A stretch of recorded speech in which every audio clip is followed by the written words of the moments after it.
How's it going, everyone? Welcome back to another video. And today we will be covering why the Houston Rockets should be trading John Wall to another team.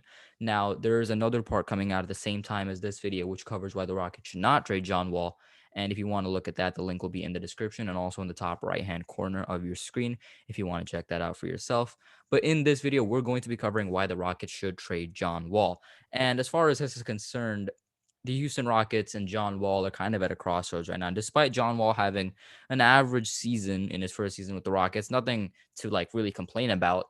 His contract and his age kind of clash with what the Houston Rockets are trying to do. The Rockets are trying to get younger, and they also want to have more cap flexibility for off seasons in the future. And John Wall being 30 years old and also having an absolute mammoth contract at around $90 million still owed over the next two seasons doesn't help that. And so in this video, we're going to look at why the Rockets should trade John Wall. And we'll first look at his contract situation and why that makes him a priority to be moved off of our books. Right, right. That contract, $41 million per year, and even it grows in the next few years. While John Wall he's an Asian guard, so he's not really gonna get any better. If anything, I can see him kind of regressing by the time his contract is coming to an end. So it's really just it's a huge hole in our cap flexibility and like what the Rockets can do with free agents, with trades, with whatever they feel like doing, signings. It's just a lot harder for them because on the Rockets salary cap, the Rockets don't have too many bad contracts aside from John Wall and what a lot of people would consider Eric Gordon being kind of overpaid. But other than that, it's really no one else is really making too much money. Christian Wood is on a fairly good contract, making about $13 million a year, and a lot of our main guys and the cornerstone pieces are all on their rookie contracts. So it's really like just about the cap flexibility. Because if the Rockets do have cap flexibility, it is said that the 2022 offseason, a year after this next season, is supposed to be one of the best off seasons there is, with a bunch of stars being free agents against Steph Curry, James Harden, Kevin Durant, Kyrie, and so many more. You never know if the Rockets do end up, surprising a lot of teams next year with the way they play. By having that cap flexibility, maybe we could bring another star back to Houston. Yeah, like another reason is just like John Wall currently has averaged 32.2 minutes per game in this past season. So obviously like you mentioned earlier, it's kind of taking time from our young players, just like trying to develop. And that's kind of like the basis on why we traded Victor Oladipo, is because he was taking minutes away from KPJ. So on that same logic, if we have like I think this also depends on like how the lottery results turn out. If we get someone like Cade or Suggs or someone like that, someone who plays the same position as John Wall, I think you'll have to make that decision of will his minutes affect all his minutes are obviously going to affect those young rookies. So I think, and since John Wall, he only played 40 games last year, so obviously he's still dealing with injury issues at this point in his career. So playing for an aging guard who hasn't played the most games is probably a good idea to trade him, but also you have to consider, does he have trade value at this point? Because we saw like there's one question of whether we should trade him, and another question how we should trade him, right? So, and a lot of teams could use his services, like we mentioned earlier with the Clippers. They could really use a guy like John Wall on their team. But so yeah, like, and so the trade that had to happen for John Wall was trading another guy with a pretty huge contract in Russell Westbrook. So yeah, like there's a lot of arguments as to why we should trade John Wall. And but yeah, I think it's definitely something the Rockets should consider this upcoming offseason. Yeah, and we will later in this video look at how we're going to trade John Wall. And also in the other video, we will talk about why we shouldn't trade him. That's something that we will visit is potential trade packages. But I want to go a little bit deeper into what Nish was saying about taking touches away from our younger guys. And it is partially true, right? He is averaging 32 minutes a game, and he is also pretty ball dominant this season. He was playing a lot more hero ball, trying to sort of be the superstar on this team, and it didn't really work out that well, right? There are so many games where, his attempt at trying to, kind of save the day in a way of playing hero ball really hindered us. I think the Minnesota game, the first game against Minnesota, where we blew like a 22-point lead or something in the fourth quarter because of John Wall, pretty much every single possession, it ended in a John Wall missed shot attempt. And that's one of those things that I think the Houston Rockets and their fans will be really, really quick to move on from. That's something that I don't think we'll miss a lot, right? I think that's something that a lot of people want gone. And if you do draft someone in this year's lottery, like a Cade Cunningham or a Jalen Green or Jalen Suggs, who are guards, I think that guard rotation really starts to become a little bit questionable, right? You have Kevin Porter Jr., you have the whoever we draft this season, whether it be Cade, Suggs, Green. You have Wall, obviously, and you also have your other guards. You have guys like Armani Brooks, who they're also going to need minutes as well. And of course, with the later first round picks in with Portland and Milwaukee, who knows if we're going to draft another guard with those, who's going to get minutes? There's only so many minutes that can go around.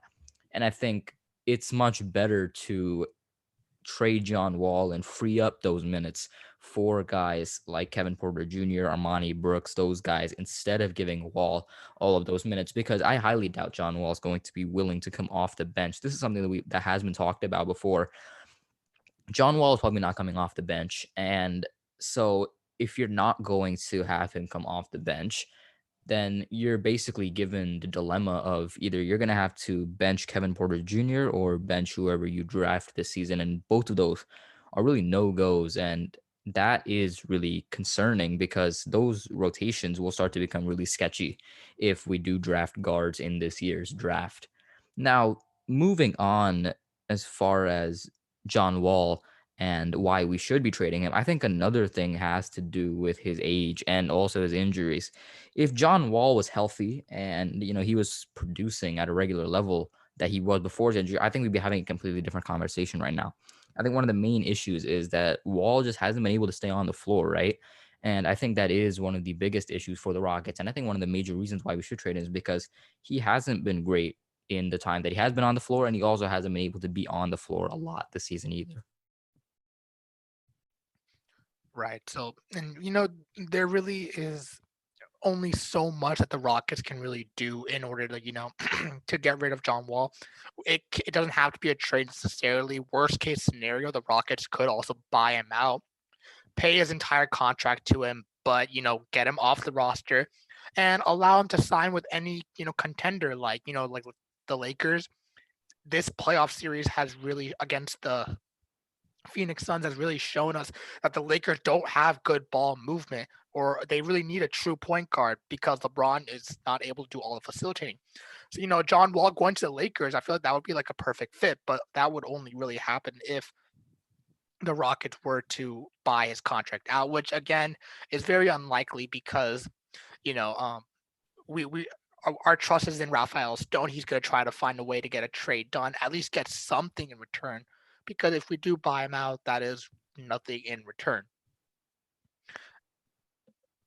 Yeah, and I think John Wall, like considering this is his first season coming off of a major injury, I think he played okay for those standards.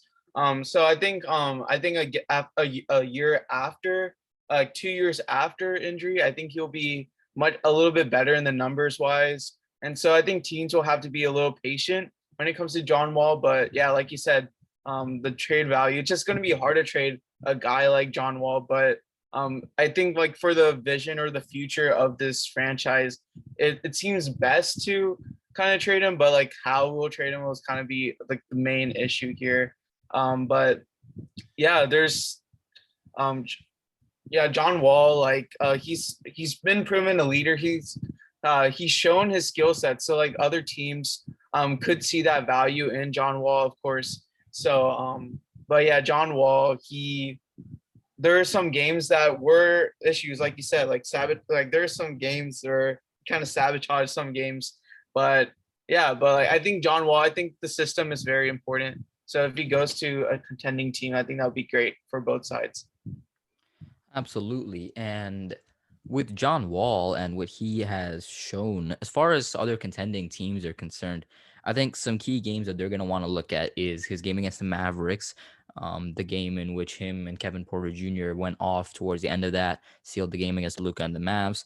I think this game against Sacramento, the first game against Sacramento, very early in the season, the one that James Harden missed with a knee injury, that I think is going to be one to look at.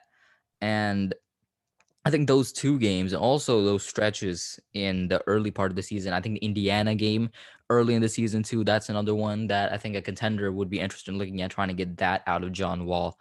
And I do believe that if Wall is placed in the right situation where he doesn't have to play a lot of hero ball, I still think he can be a very, very effective player. I just don't think that Houston is the place for him to do that.